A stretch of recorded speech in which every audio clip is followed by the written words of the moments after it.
जय हिंद दोस्तों, sunrise classes में आप सभी छात्रों का तहे दिल से स्वागत है। और बज गए हैं 6। शुरू करते हैं आज के करंट अफेयर्स। आपको बता दें 3 जून से, ध्यान दीजिएगा सभी बच्चों, 3 जून से आरपीएफ और उत्तर प्रदेश पुलिस के स्पेशल बैच हमारी सनराइज क्लासेस में रात्रि 8 बजे से आएंगे। तो सभी छात्र जो हमसे लगे हुए हैं या जिनको हमारा पढ़ाया अच्छा लगता है, छात्रों को जो सरकारी नौकरी की तैयारी कर रहे हैं, 3 जून से रात्रि 8 बजे जरूर हमारे चैनल पर ऑनलाइन आए, क्योंकि 3 जून से उत्तर प्रदेश पुलिस री एग्जाम और आरपीएफ की तैयारी रात्रि 8 बजे से हमारे चैनल पर सनराइज क्लासेस के चैनल पर शुरू होने वाली है। ठीक है, तो चलिए शुरू करते हैं आज का करंट अफेयर, बिना देरी किए आज का करंट अफेयर। ठीक है, चलिए तो सबसे पहले देखते हैं कि 16 सितंबर को पूरी दुनिया में विश्व ओजोन दिवस मनाया जाता है। ठीक है, ये ध्यान देना है, 16 सितंबर को पूरी दुनिया में क्या मनाया जाता है? विश्व ओजोन दिवस मनाया जाता है। देखिए, आप जब भी सरकारी नौकरी की तैयारी करते हैं, सरकारी नौकरी के लिए तैयारी करते हैं, तो आपको ये पता होना चाहिए कि विश्व में या अपने देश लेवल में, भारत लेवल में कौन कौन सा दिवस कब मनाया जाता है, क्योंकि एक न एक दिवस एग्जाम में आता ही आता है, आपको याद करना पड़ेगा। 16 सितंबर को पूरी दुनिया में विश्व ओजोन दिवस मनाया जाता है। क्लियर है? आए समझ में? और आपको बता दें, पिछली बार सन 2023 में, यानी पिछले साल ये जो ओजोन दिवस जब मनाया गया था, तो इसकी थीम क्या थी? इसकी थीम थी 2023 की theme Montreal protocol fixing the ozone layer and reducing climate change. ठीक है, ध्यान देना, कई बार एग्जाम में जब भी कोई दिवस मनाया जाता है तो उसकी थीम जरूर पूछ लिया करता है, आपको थीम पता होनी चाहिए। ठीक है, चलिए फिर से एक बार देख लेते हैं। 16 सितंबर को क्या मनाया गया है? पूरी दुनिया में विश्व ओजोन दिवस मनाया गया है। और पिछले साल 2023 में जो ओजोन दिवस मनाया गया था, उसकी थीम थी Montreal protocol fixing the ozone and reducing climate change. ठीक है, तो देखिए, आप सभी छात्रों को बता दें कि जो हमारी पृथ्वी है ना, पृथ्वी कई गैसों से भरी हुई है, और पृथ्वी के बाहर भी, जो हमारी गोल पृथ्वी है, पृथ्वी के बाहर भी कई गैसियस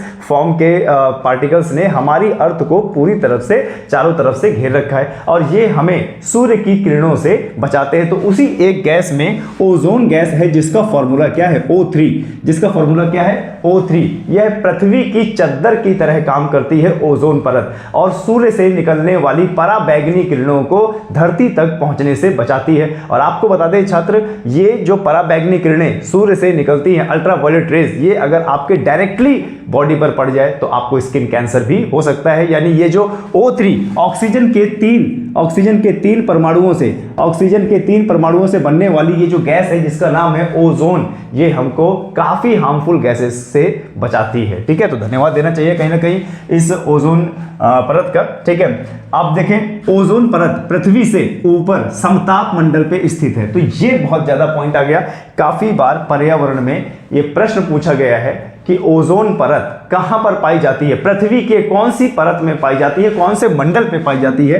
तो ओजोन लेयर पृथ्वी, यानी ओजोन परत पृथ्वी के समताप मंडल में स्थित है, और यह धरती का कवच माना जाता है। इसको पृथ्वी का कंबल भी कहते हैं। और यह लेयर कितना? 3 mm मोटी होती है। कितनी? 3 mm मोटी होती है, जो हमारी धरती पर सूर्य की पराबैंगनी किरणों को आने से रोकती है। जैसे देख लीजिए कि जैसे ये हमारी पृथ्वी है, देखिए ये हमारी पृथ्वी है, और पृथ्वी में ये जो हमारा शोभ मंडल है, शोभ मंडल के ऊपर समताप मंडल होता है, और समताप मंडल में ही ये हमारी क्या है? ओजोन की परत है, यानी O3 गैस की परत है, जो सूर्य से आने वाली पराबैंगनी किरणों को वापस भेज देता है, और वह धरातल पर नहीं आ पाती है। नतीजा, हमें स्किन से रिलेटेड हानिकारक बीमारी नहीं हो पाती है। ठीक है, तो ये ध्यान देना है, दिवस ध्यान देना है। 16 सितंबर पूरी दुनिया में विश्व ओजोन दिवस। ठीक है, आगे बढ़ते हैं। प्रधानमंत्री विश्वकर्मा योजना, पिछले साल प्रधानमंत्री ने विश्वकर्मा योजना को लॉन्च किया। आपको बता दें, प्रधानमंत्री विश्वकर्मा योजना। तो ये विश्वकर्मा योजना है क्या?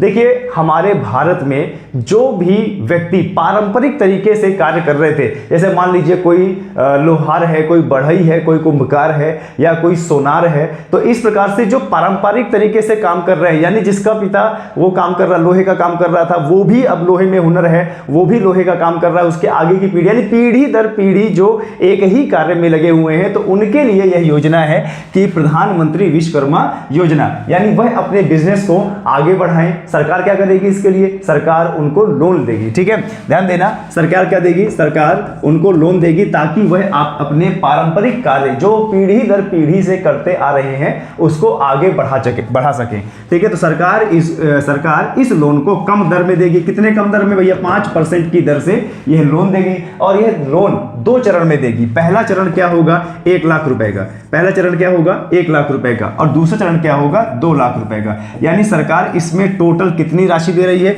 सरकार इसमें टोटल क्या है? 3 लाख रुपए की राशि दे रही है 2 चरण में। पहले चरण में 1 लाख रुपए और दूसरे चरण में 2 लाख रुपए। और आपको बता दें इसमें ब्याज दर कितनी होने वाली है? तो इसमें ब्याज दर है 5%। ठीक है, तो यही है प्रधानमंत्री विश्वकर्मा योजना। इसके तहत भारत सरकार सस्ती ब्याज दरों पर कई प्रकार के कारीगरों को लोन अथवा ऋण उपलब्ध करवाती है। ठीक है, चलिए आगे बढ़ते हैं, देखते हैं। हाल ही में अभी पिछले साल हाल ही में अभी मध्य प्रदेश के छिंदवाड़ा जिले में गौटमार मेले का आयोजन किया गया है। किसका भैया? गौटमार मेले का आयोजन किया गया है। मध्य प्रदेश के छिंदवाड़े जिले का ये बहुत ज्यादा फेमस, आपको बता दें, मेला है। और ये जो मेला है ये खूनी मेला भी कहा जाता है। ये खूनी मेला क्यों कहा जाता है?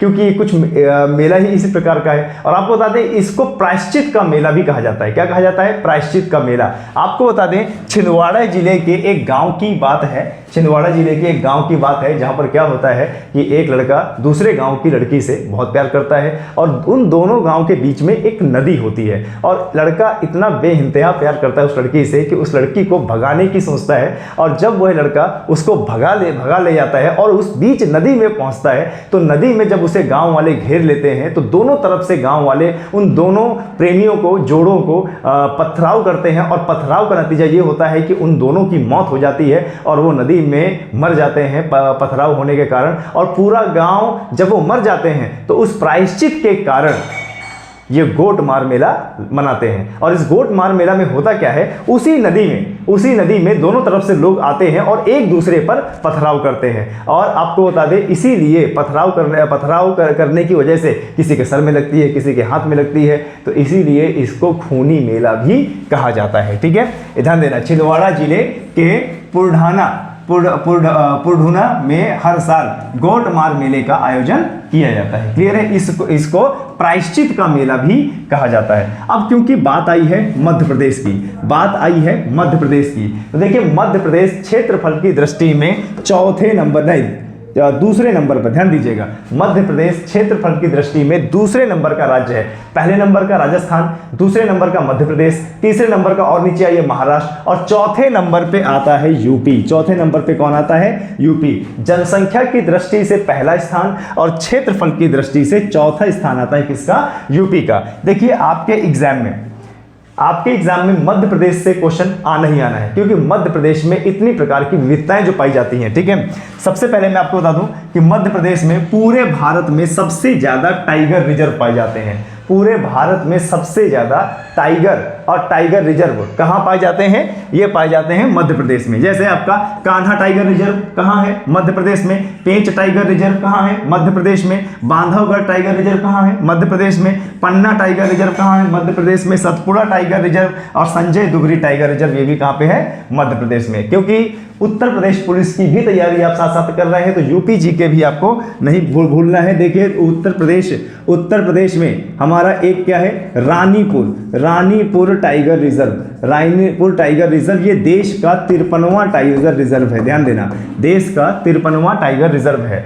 उत्तर प्रदेश के चित्रकूट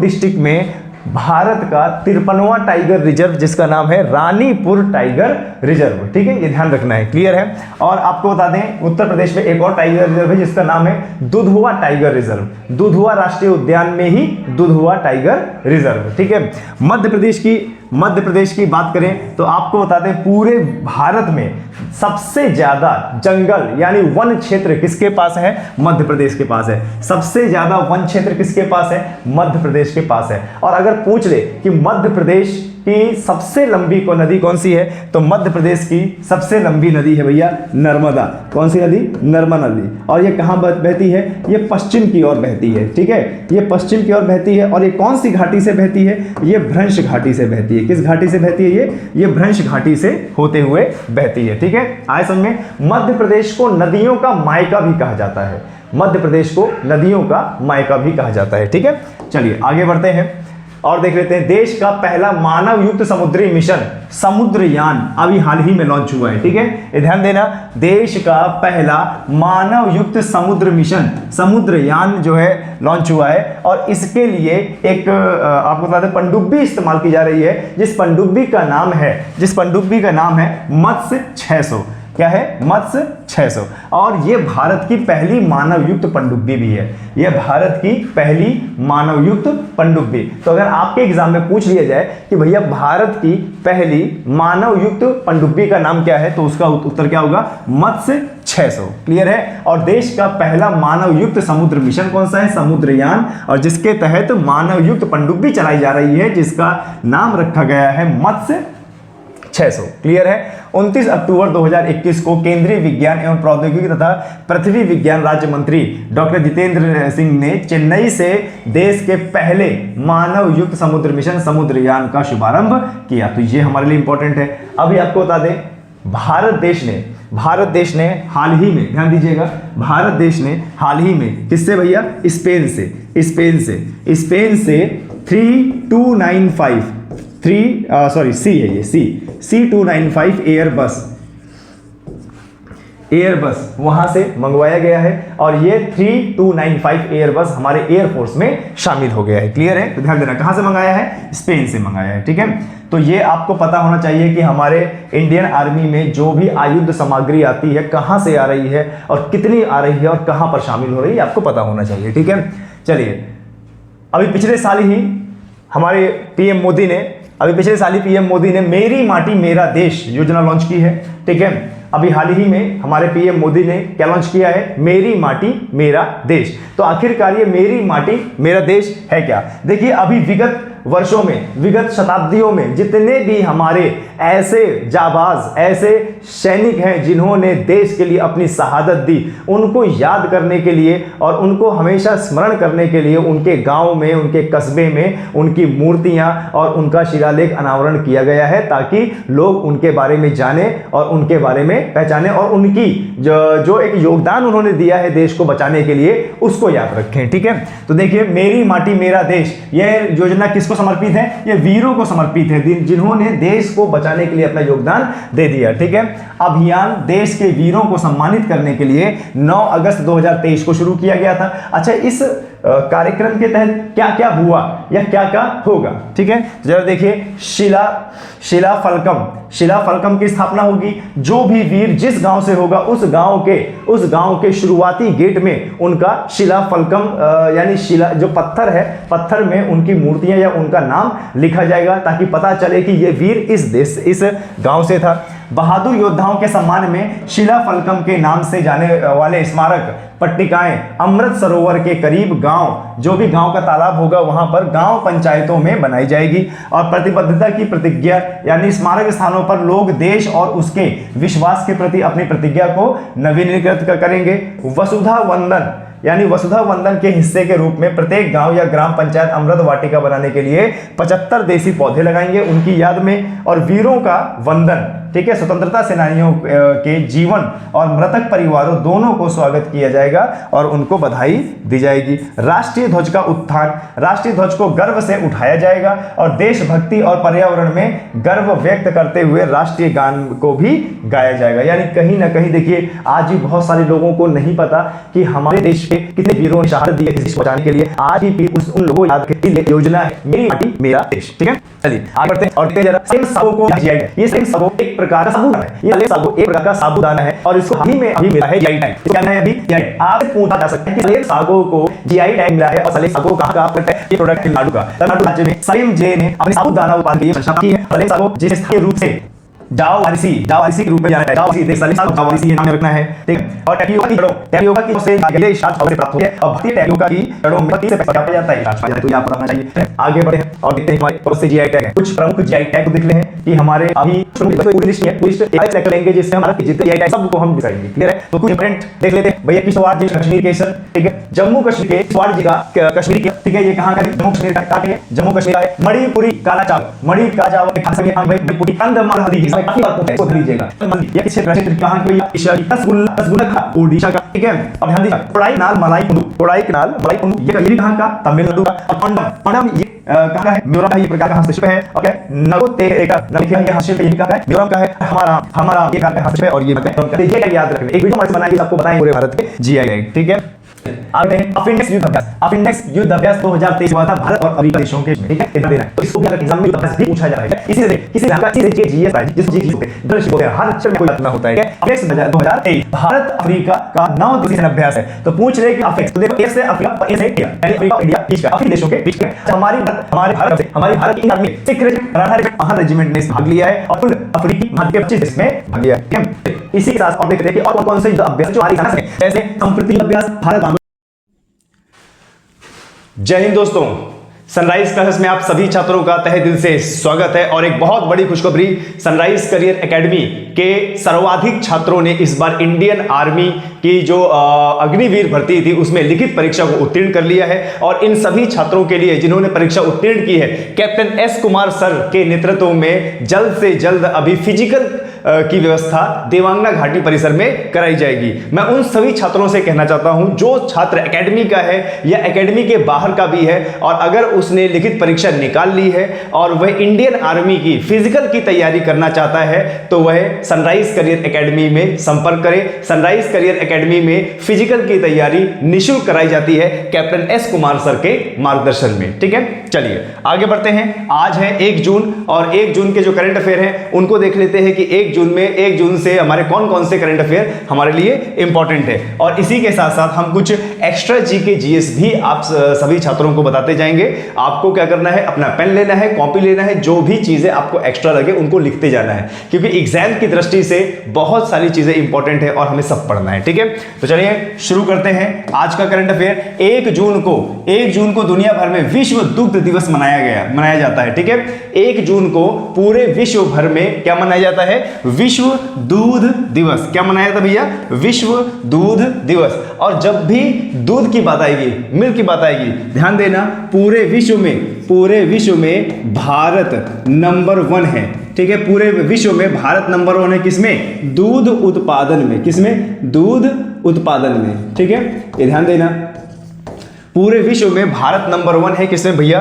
दूध उत्पादन में नंबर 1 है। और अगर भारत के अंदर की बात की जाए, भारत के अंदर, तो यूपी नंबर 1 राज्य है। किसमें? यूपी नंबर 1 राज्य है किसमें? दूध उत्पादन में। और पूरे विश्व भर में अगर पशुधन की बात की जाए, किसकी बात की जाए भैया?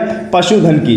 पूरे विश्व में अगर पशुधन की बात की जाए तो पूरे विश्व में पशुधन किसके पास है भाई? भारत के पास सबसे ज्यादा पशुधन है। और वहीं अगर राज्य की बात की जाए तो यूपी में सबसे ज्यादा पशुधन है, ठीक है। यूपी में सबसे ज्यादा पशुधन है। अगर इसकी बात की जाए तो पशुधन की बात की जाए तो यूपी में सबसे ज्यादा पशुधन है, क्लियर है। अब यहां पर दूध की बात की गई है तो दूध की उत्पादकता को बढ़ाने के लिए और पूरे भारत ही नहीं पूरे विश्व में दूध को बढ़ाने के लिए आपको बता दें आयात निर्यात करने के लिए भारत में एक ऑपरेशन चलाया गया था, ऑपरेशन बाढ़, ठीक है। ऑपरेशन बाढ़ या फिर आप इसको बोल सकते हैं ऑपरेशन फ्लड, ठीक है। काफी बार एग्जाम में पूछा जाता है ऑपरेशन बाढ़ या ऑपरेशन फ्लड। भारत सरकार द्वारा चलाया गया था ऑपरेशन फ्लड यानी ऑपरेशन बाढ़। ध्यान देना ये बाढ़ से संबंधित नहीं है। कई सारे छात्र बाढ़ में लगा जाते हैं, यह बाढ़ से संबंधित नहीं है, यह संबंधित है दूध से। पूरे भारत में सबसे ज्यादा दूध का उत्पादन हो इसलिए चलाया गया था ऑपरेशन बाढ़ यानी ऑपरेशन फ्लड, ठीक है। और आपको बता दें यूपी में नंद बाबा दुग्ध मिशन योजना लाई गई है, ठीक है। यूपी में नंद बाबा दुग्ध मिशन योजना, दुग्ध मिशन योजना। अच्छा ये क्या है भैया, ये यूपी में जो नंद बाबा दुग्ध मिशन योजना लाई गई है, ये किससे संबंधित है? ये उन किसानों से संबंधित है जो किसान दूध का उत्पादन करते हैं, जिनके पास गाय हैं, भैंसे हैं, बकरी है, जो दूध उत्पादित करने वाले जो जानवर है, उनके लिए, उन किसानों के लिए उनकी आय को अगले 5 साल में बढ़ाने के लिए ये नंद बाबा दुग्ध मिशन योजना लाई गई है। ठीक है, तो इतना सब कुछ आपको याद होना चाहिए जब भी आपको ये करंट अफेयर पढ़ते हैं। ठीक है, चलिए दोस्तों आगे बढ़ते हैं। DRDO, देखिए क्या बोलते हैं, DRDO, जिसका फुल फॉर्म है, पहली बात तो DRDO का फुल फॉर्म आपको पता होना चाहिए, एग्जाम में पूछ लिया करता है। DRDO का फुल फॉर्म है defence research development organisation, defence research development organisation, जिसका मुख्यालय कहां पे है? जिसका मुख्यालय है भैया नई दिल्ली में। जिसका मुख्यालय कहां पे भैया? नई दिल्ली में। पूछ लेगा एग्जाम में कि भारत की रक्षा अनुसंधान संस्था का यानी DRDO का, डिफेंस रिसर्च डेवलपमेंट ऑर्गेनाइजेशन का मुख्यालय कहां पे है? तो उत्तर क्या होगा आपका? नई दिल्ली में। चलिए देखते हैं इसका क्या करंट अफेयर है। भी DRDO ने हाल ही में रुद्रम सेकंड मिसाइल का सफल परीक्षण किया है। और यह किस प्रकार की मिसाइल है? यह हवा से सतह में मार करने वाली मिसाइल है। यह हवा से सतह में मार करने वाली मिसाइल है। ये देखिए, ये है रुद्रा M। ये क्या है भैया? Rudra M second. DRDO, Rudra M second को बनाने वाला कौन सी संस्था है? DRDO। और DRDO किस मंत्रालय के तहत आती है? DRDO रक्षा मंत्रालय के तहत आती है। क्लियर है? रक्षा मंत्रालय के तहत। तो DRDO ने हाल ही में रुद्र M सेकंड मिसाइल का सफल परीक्षण किया है। ये जो मिसाइल है वह हवा से सतह में मार करने वाली मिसाइल है। और DRDO का मुख्यालय कहां पे है? नई दिल्ली में है। और DRDO के वर्तमान के जो चेयरमैन है, जो अध्यक्ष हैं, वो कौन है? समीर V कामत। कौन है?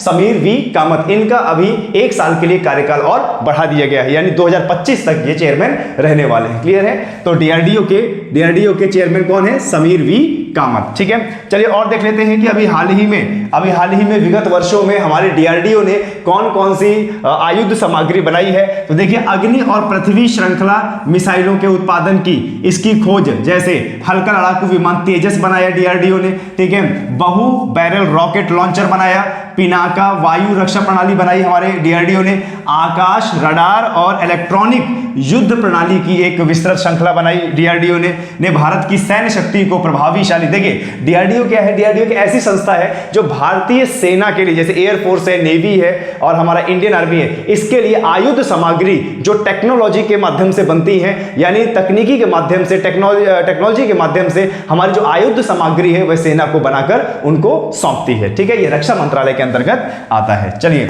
और आगे बढ़ते हैं, देखते हैं कि कौन कौन सा इंपॉर्टेंट है हमारे लिए। विश्व तंबाकू निषेध दिवस। विश्व तंबाकू निषेध दिवस प्रतिवर्ष मनाया जाता है। ठीक है, मनाया जाता है कब भैया? 31 मई को। क्लियर है? पूरे विश्व भर में तंबाकू निषेध दिवस मनाया जाता है। कब मनाया जाता है? 31 मई को। क्लियर है? अब यहां पर तंबाकू की बात आई है तो आपको बता दें, ये जो तंबाकू है, तंबाकू का जो उत्पादन है, तंबाकू का उत्पादन विश्व लेवल में सबसे ज्यादा करता है कौन? चीन। ध्यान देना, तंबाकू का उत्पादन विश्व लेवल में सबसे ज्यादा कौन करता है? चीन करता है। लेकिन अगर हम भारत की बात की जाए तो भारत में भैया आंध्र प्रदेश। ठीक है, भारत में क्या है? आंध्र प्रदेश सबसे ज्यादा उत्पादन करता है। ठीक है, उत्पादन के क्षेत्र में ये जो हमारा आंध्र प्रदेश है यह अग्रणी है, रैंक नंबर 1 है तंबाकू के उत्पादन में। और यहीं से आपसे पूछ सकता है कि तंबाकू अनुसंधान केंद्र, तो आपको बता दें तंबाकू अनुसंधान केंद्र ये भी कहां पे है? आंध्र प्रदेश में है। ये भी कहां पे है?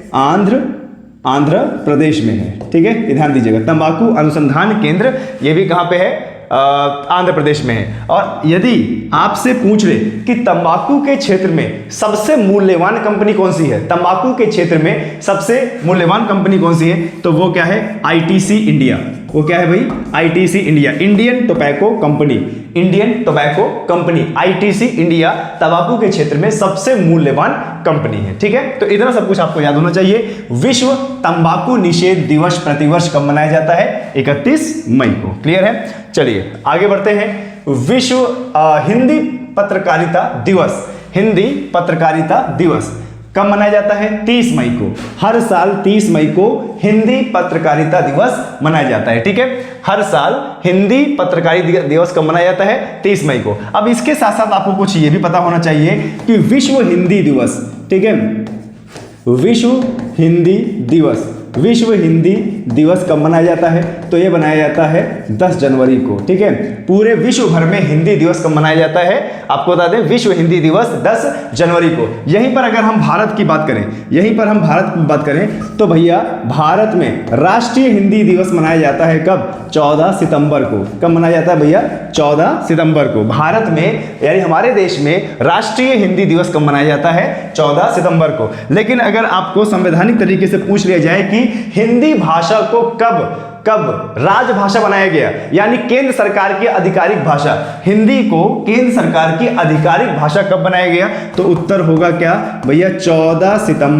14 सितंबर 1949। ठीक है, ध्यान देना, 14 सितंबर 1949 को हिंदी को केंद्र सरकार की राजभाषा बनाया गया, राज करने वाली भाषा, आधिकारिक भाषा बनाया गया। ठीक है, ध्यान देना, भारत की कोई राजकीय भाषा नहीं है, भारत की कोई भी राजकीय भाषा नहीं है। एग्जाम में आ जाए कि भारत की राजकीय भाषा क्या है तो ना लगा देना, भारत की कोई राजकीय भाषा नहीं है। जबकि ये जो हिंदी है, ध्यान देना बच्चों, ये जो हिंदी है, हिंदी हमारी क्या है? ये जो हिंदी है, हिंदी हमारी राजभाषा है। ठीक है, ध्यान देना, हिंदी हमारी क्या है? राजभाषा है। राजभाषा का मतलब पत्राचार वाली भाषा, यानी सरकार से जनता ताल्लुकात कैसे करेगी?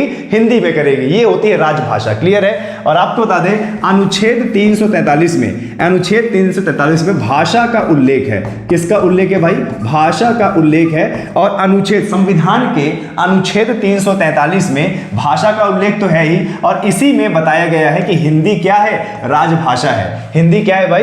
राजभाषा है। और यहीं पर मैं आपको बताना चाहूंगा कि यूपी हमारा ऐसा राज्य है, यूपी हमारा ऐसा राज्य है जहां पर 2 राजभाषाएं हैं। एक राजभाषा क्या है भैया?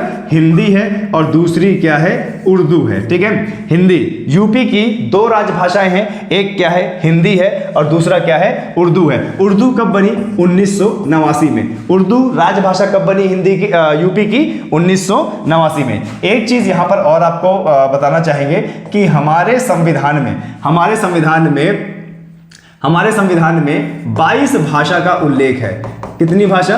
22 भाषा का उल्लेख है। ठीक है, कौन सी? 8वीं अनुसूची में, 8वीं अनुसूची में, भारत के संविधान के 8वीं अनुसूची में कितनी भाषा? 22 भाषाओं का उल्लेख है। क्लियर है? चलिए आगे बढ़ते हैं।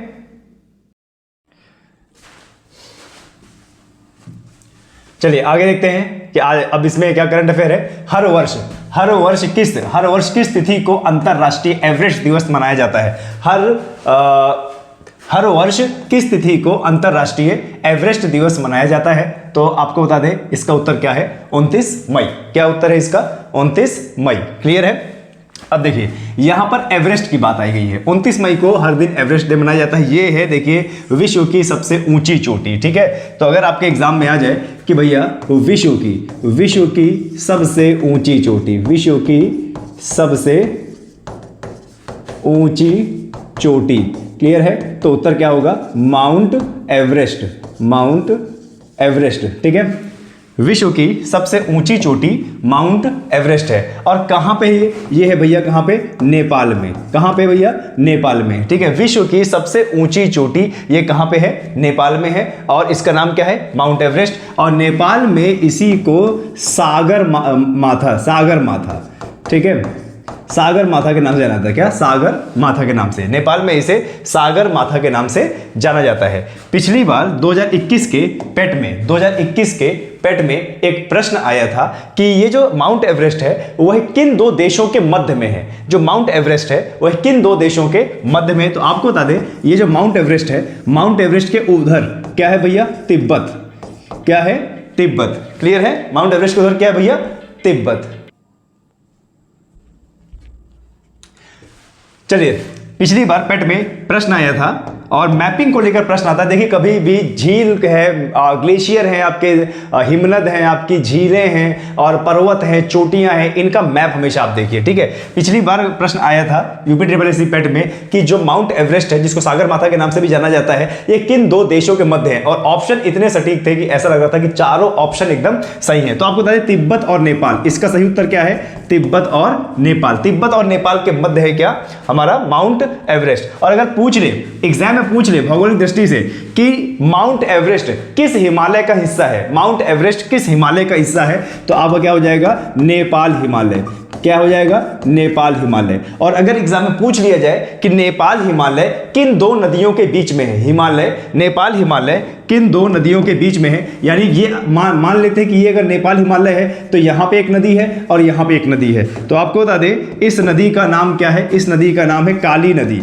इस नदी का नाम क्या है भैया? काली नदी। यानी जहां से नेपाल हिमालय प्रारंभ होता है उत्तराखंड, और जहां पर उत्तराखंड और नेपाल का बॉर्डर है वहां पे क्या है? काली नदी। और काली नदी उत्तराखंड और नेपाल का बॉर्डर भी बनाती है। फिर इधर आएंगे तो इधर कौन सी नदी है भाई? तीस्ता नदी। कौन सी नदी? तीस्ता नदी, ठीक है, तीस्ता नदी। और आपको बता दें अगर आपसे एग्जाम में पूछ ले कि अभी हाल ही में निर्मित पहाड़ पर्वत कौन से हैं, हाल ही में निर्मित पहाड़ पर्वत कौन से, तो हिमालय पर्वत श्रृंखला है। ये हाल ही में बनी है, नवीन पर्वत श्रृंखला है, आज से लगभग 12 करोड़ साल पहले। क्लियर है? और आपको बता दें ये जो हिमालय पर्वत श्रृंखला है इसका निर्माण कैसे हुआ है? इसका निर्माण भारत प्लेट और क्या लॉरेशिया प्लेट को टकराने से हुआ है। लॉरेशिया प्लेट के टकराने से हुआ है, ठीक है, ये ध्यान दीजिएगा। हिमालय पर्वत श्रृंखला ये इसका उत्थान कैसे हुआ है? तो आपको बताते हैं जो भारतीय प्लेट थी, जो गोंडवाना धरती से टूटी थी और आगे चल के लॉरेशिया में जाके टकरा गई और भूप्रपटी का उत्थान हो गया, इससे हिमालय पर्वत श्रृंखला का निर्माण हुआ, ठीक है। चलिए आगे बढ़ते हैं। हाल ही में किस देश के माउंट ईबू ज्वालामुखी में विस्फोट हुआ है? तो उत्तर क्या होगा? इंडोनेशिया। हाल ही में किस देश के माउंट ईबू ज्वालामुखी में विस्फोट हुआ है? ये माउंट ईबू है और इसमें विस्फोट हुआ है, ये कहां का है? इंडोनेशिया में। इसका मतलब ये जो ज्वालामुखी है वो क्या है? सक्रिय ज्वालामुखी है। क्लियर है? सक्रिय ज्वालामुखी है। तो यहां पर एक प्रश्न और बन सकता है कि इंडोनेशिया का सक्रिय ज्वालामुखी क्या है? माउंट ईबू। सक्रिय ज्वालामुखी क्या है? माउंट ईबू। उसी प्रकार से भारत का कौन सा है भाई? भारत का सक्रिय ज्वालामुखी कौन सा है? तो यहां पर भारत का है क्या? बैरन ज्वालामुखी। कौन सा ज्वालामुखी? बैरन ज्वालामुखी। और ये कहां पे है? ये अंडमान और निकोबार में है, ठीक है। जापान का अगर पूछ ले, जापान का क्या है? फ्यूजियामा। क्या है भैया? फ्यूजियामा, ठीक है, फ्यूजियामा, ठीक है, आया समझ में। और इंडोनेशिया में प्रश्न बनते रहते हैं। इंडोनेशिया किस संगठन का हिस्सा है? आसियान का। किसका हिस्सा है? आसियान का। क्लियर है? आसियान एक अंतरराष्ट्रीय संगठन है और इंडोनेशिया उसका एक सदस्य है। और पहले आसियान में आपको बता दें, पहले आसियान में कितने सदस्य थे? 10, लेकिन वर्तमान में अभी कितने हो गए हैं? 11, ठीक है, ध्यान देना। अगर एग्जाम में पूछ ले कि आसियान में अभी कितने सदस्य हैं तो 11 बताना है, 10 नहीं बताना है। ये पुराना था 2023 में, अभी 2024 में कितने सदस्य हैं? 11। और पूछ ले आपसे कि अभी नया सदस्य कौन सा जुड़ा है, तो होगा आपका तिमोर लिस्ते। क्या होगा? तिमोर लिस्ते। नया सदस्य क्या बना है भैया इसका? तिमोर लिस्ते। क्लियर है? और आपसे पूछ ले कि आसियान की राजधानी कहां है, आपसे एग्जाम में पूछ ले कि आसियान की राजधानी कहां है, तो क्या होगा? इंडोनेशिया की राजधानी जकार्ता में। कहां पे? जकार्ता में। क्लियर है? आसियान जो association of south east Asian nation, ये अंतरराष्ट्रीय एक गठबंधन है और इसकी संगठन है और इसकी राजधानी कहां पे? जकार्ता। और जकार्ता किसकी राजधानी है? इंडोनेशिया की। लेकिन जकार्ता अभी धीरे धीरे सबमर्ज हो रहा है, डूब रहा है पानी में। तो अभी इन्होंने यानी इंडोनेशिया ने एक नई राजधानी बनाई है जिसका नाम क्या है? नूसंतारा। क्या है भाई? नूसंतारा, ठीक है। इंडोनेशिया की नई राजधानी क्या है? नूसंतारा। क्लियर है? और देखिए ये देश है इंडोनेशिया, और यहां पर एक देश है मलेशिया, ठीक है, ये ध्यान देना। ये देश क्या है? ये है इंडोनेशिया, और यहाँ पे क्या है? ये देश मलेशिया है, ठीक है। और मलेशिया और इंडोनेशिया के बीच में ये जो जल है यहां पर एक संधि का निर्माण होता है और ये विश्व की सबसे लंबी संधि है। यह विश्व की सबसे लंबी संधि है। इसको बोलते हैं मलक्का की जल संधि। इसको क्या बोलते हैं? मलक्का की जल संधि। क्या बोलते हैं भैया? मलक्का जल संधि बोलते हैं। ठीक है, विश्व की सबसे लंबी जल संधि मलक्का की जल संधि, जो अंडमान सागर और दक्षिण चीन सागर को जोड़ती है। क्लियर है? चलिए आगे बढ़ते हैं। हाल ही में दीपा कर्माकर ने एशिया चैंपियनशिप में कौन सा पदक जीता है? तो उत्तर क्या होगा? स्वर्ण। अभी हाल ही में दीपा कर्माकर ने एशियाई चैंपियनशिप में कौन सा पदक जीता है? तो उत्तर होगा स्वर्ण। ये भारत में पहली बार होगा जो इस खेल में किसी ने पहली बार स्वर्ण पदक जीता होगा, यानी ये एक अपने आप में हिस्ट्री बन गई। ये तो आप नोट कर लीजिएगा, एग्जाम में आएगा, 100% आएगा। और आपसे पूछा जा सकता है कि ये जो दीपा कर्माकर है ये किस खेल संबंधित है? तो ये संबंधित जिम्नास्टिक से।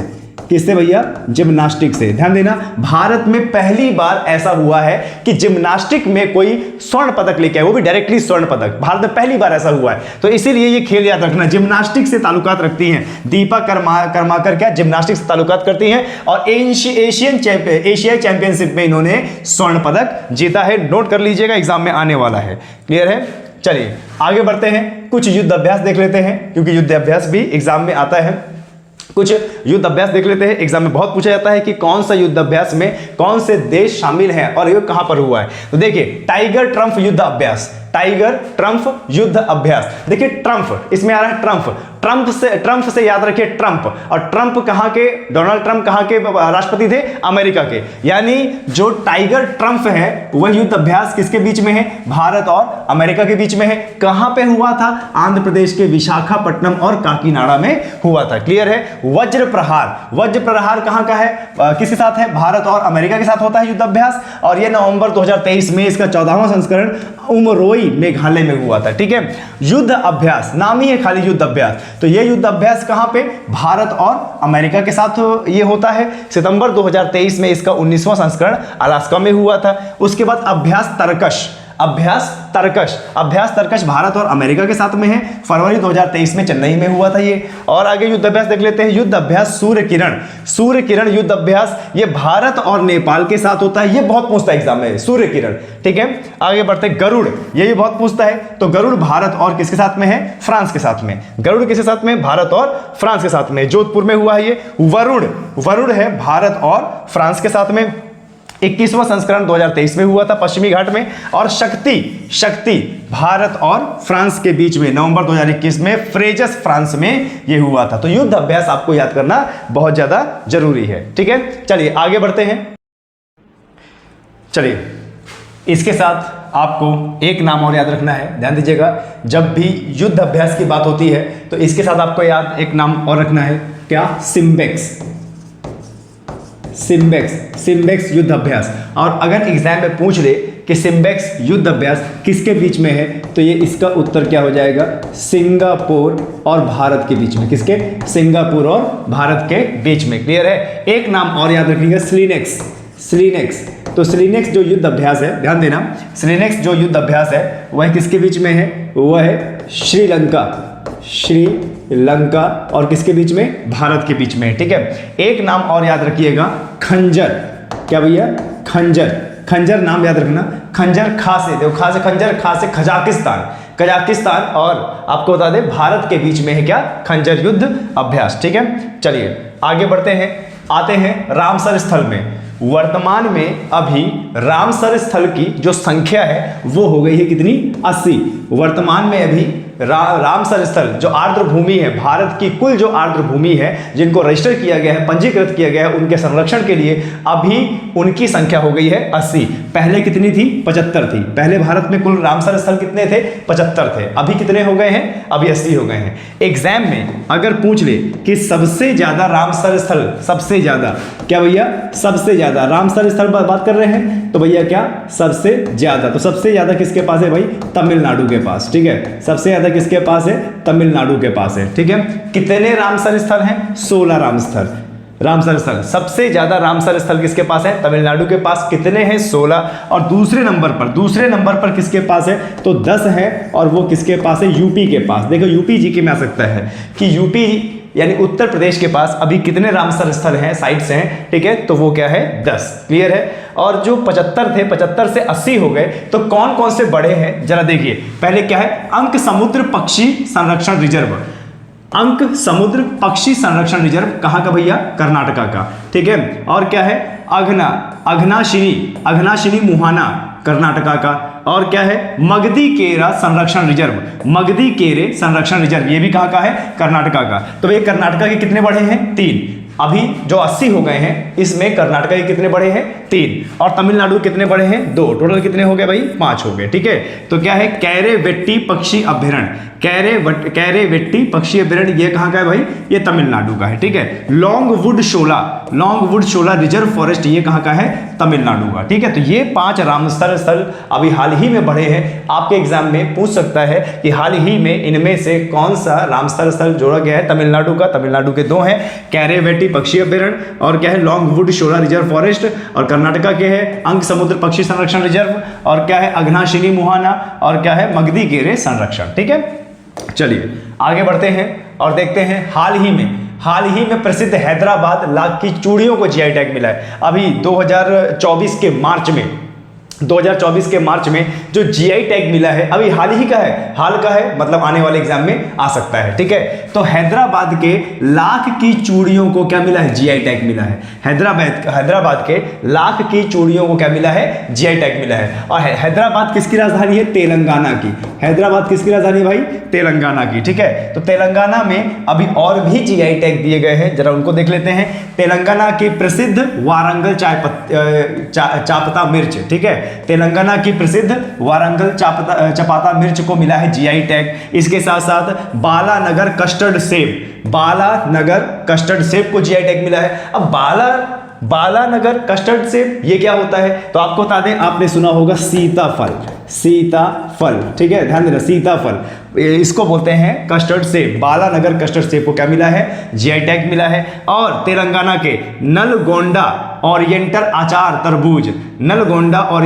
अचार तरबूज को मिला है क्या, अभी जीआई टैग। और निजामाबाद तूर मैरिक को मिला है जीआई टैग। और नागर कुरनूल जिले के कोलापुर आम को भी मिला है क्या, जीआई टैग, ठीक है। जीआई टैग याद रखना है, आ सकता है एग्जाम में, क्लियर है। और जब भी एग्जाम की तैयारी की जाती है, ध्यान रखना, जब भी एग्जाम की तैयारी की जाती है तो हर एक चीज पढ़िए, जितना भी करंट अफेयर है, मैगजीन है, किताबें हैं, सबको छान मारिए। 8-8 घंटा 7-7 घंटे पढ़ने का 8-8 घंटे 7-7 घंटे पढ़ने का शेड्यूल बनाइए। और पहली प्राथमिकता दीजिए यूट्यूबर्स को नहीं, किसी भी ऑनलाइन किसी भी यूट्यूब को मत दीजिए पहली प्राथमिकता दीजिए किताबों को। आज भी किताबों में बहुत सारा ज्ञान है, यूट्यूब से ज्यादा ही ज्ञान है। देखिए यूट्यूब में लिमिटेड समय होता है, तो उसमें क्या होता है, लोग आप लोगों को कम ज्ञान देते हैं, लेकिन वास्तविक जो ज्ञान मिलेगा वो आपको किताबों में मिलेगा। किताबें पढ़िए आप, ठीक है। चलिए आगे बढ़ते हैं, थोड़ा सा स्पोर्ट्स का देख लेते हैं। भारत 2024 में होने वाली विश्व शतरंज चैंपियनशिप की मेजबानी करेगा। क्लियर है, 2024 में जो विश्व की चेस की यानी शतरंज की जो चैंपियनशिप होने वाली है उसकी मेजबानी करेगा कौन, भारत। तो ये स्पोर्ट्स का हमारे लिए इंपॉर्टेंट हो जाता है, ठीक है। भारत 2024 में होने वाली विश्व शतरंज चैंपियनशिप की मेजबानी के लिए दिल्ली के द्वारका स्थित India international convention and expo centre, जिसको नाम दिया गया क्या, यशोभूमि। अभी पूछा गया है ना कि यशोभूमि का उद्घाटन कहाँ किया गया है, तो नई दिल्ली में। और यशोभूमि है क्या, यह एक प्रकार का India international convention and expo centre है। तो यहां पर होगा विश्व शतरंज चैंपियनशिप। आगे बढ़ते हैं, तरुणदीप राय, ध्यान दीजिएगा, सुनिएगा, स्पोर्ट्स है, आ सकता है एग्जाम में। तरुणदीप राय, धीरज बोम्मादेवरा और प्रवीण जाधव ने दक्षिण कोरिया के खिलाफ ऐतिहासिक जीत हासिल की है तीरंदाजी विश्व कप चरण 1 में, ठीक है। तो इनका नाम भी आपको याद रखना है, किसमें, तीरंदाजी में, ठीक है। तो चलिए यहां से हमारे समाप्त हुए आज के करंट अफेयर। कल फिर 2 जून के करंट अफेयर लेके आएंगे। चैनल को ज्यादा से ज्यादा सब्सक्राइब करें और दोस्तों को भी बताएं, और यदि आपको अच्छा लगता है तो रेगुलर इसको देखें, ठीक है। जय हिंद, जय भारत।